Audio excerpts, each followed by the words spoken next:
Afterword. Thank you so much for purchasing the second volume of Secrets of the Silent Witch. Volume 2 adapts the 4th through 6th chapters of the web novel, with corrections and additions. The additions, in particular, were a battle against the remaining word count, and ultimately, I submitted the first draft just barely under the maximum number of words specified by my editor. Flying so close to the sun is thrilling. I could get addicted to it. More haha. When I was writing the web novel, I went through great pains not to take any detours so that the story would reach an ending in the shortest time possible. Adding things to the print version like this has allowed me to include some extra episodes. I wanted to write them in a way that would be meaningful for the characters who appear. And as a result of writing these meaningful detours, one character's artistic talents, we'll call them, were exposed. Just whispers, don't worry too much about it. I hope I was able to deliver new sides to the characters that I couldn't explore in the web version. When I first picked up Volume 1 of the print version of Secrets of the Silent Witch, I felt like all the little details had been created with care to match the original work's atmosphere. One of the things I was particularly impressed with was the decision to move the character profiles to the end of the book, rather than putting them at the beginning. This story features a lot of characters, so while writing the web version, I'd intersperse every 2 chapters or so with their profiles, placing them after the story itself, and that has been reproduced in the print version. I think putting character profiles at the beginning of the book is the normal way to go, but they purposely moved them to the end, which made me really happy, like the editing department was treating the original work with care. I could sense how deeply my editor was thinking about Monica and her personal growth during our meetings. As an author, I can't imagine anything nicer. Thank you all so much. As a result, my pen just kept on going and going. It sure was a lot of fun writing all the new sections. More haha. Nana Fujimi has provided more gorgeous illustrations for this volume. Thank you so much. Seeing the cover images and inserts fills me with happiness.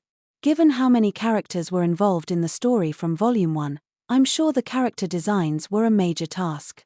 But they all look so charming, thank you so much. The characters new to Volume 2 are all wonderful as well. The smirk on one particularly mysterious noble girl's face. It was so dead on to the image I had of her in my mind that I was positively moved. When we had meetings about the characters' appearances, I would draw pictures that looked like crushed sweet buns to illustrate my ideas.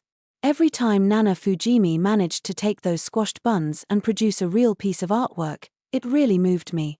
Note: my artistic talent is about on par with those round-eyed, wriggly things Cyril drew. And now I have 2 advertisements. The Secrets of the Silent Witch official account is currently active on Twitter. We're posting color designs from Nana Fujimi as well as my own original, dialogue-heavy short stories. Please take a look at them if you'd like. In addition, this work is being adapted as a manga in BS Log Comics. Toby Tanner is working on that version. I know how difficult a manga adaptation must have been with all the information dumps in the first part of the story. But Toby Tanner stayed away from monotonous panels, instead giving us attractive images and diagrams, showing a degree of skill that I can only describe as incredible. Seriously, though. That much information in the first chapter, and Toby Tanner summarized it all. That's just wild to me. All the characters are so expressive and charming on the pages. I particularly love how Monica's lips make funny shapes.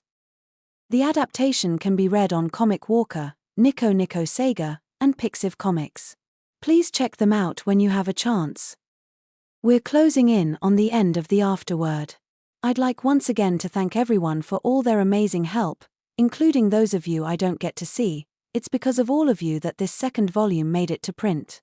Nana Fujimi, who provided the wonderful illustrations, Toby Tanner, who is working on a brilliant manga adaptation, everyone at Kadokawa Books putting all their efforts into advertising, and my editor, who is always earnest in confronting the story itself. I'd like to also extend a heartfelt thanks to everyone who purchased Volume 2. Thank you all so much.